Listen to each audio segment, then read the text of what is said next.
pag-proceed sa part 10. Tapos na ako kasi sa part 9. At ang isasagawa natin sa part 10 is mag-drawing. Yan. May oil pastel ako.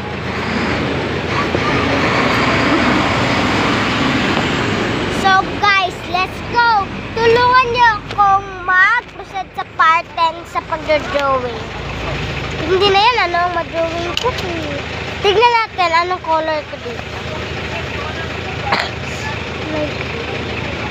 Okay. So, ang mag-drawing ko, okay, alam ko na. So, let's go. Tulungan niyo ako. Let's go. So, guys, let's go.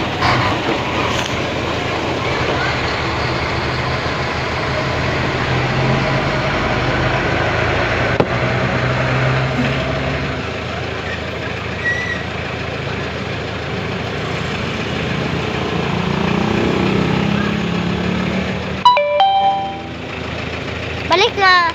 Guys, anuin ko lang pagtapos na ako nag-drawing, magko-color na lang ako. So, hi guys! Natapos ko na... Patay! Tapos ko na drawing. Pero, ang ano ko, tapos na. Hindi siya kaaganda. Pero, tignan nyo guys. Tignan nyo ha. Tignan nyo. Wala pa siya sa akin. Tignan nyo. Dumikit sa ano. Dumikit sa lamesa pa.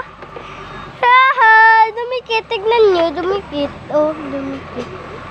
Dumikit talaga guys. Ito oh, klaro. Tignan nyo.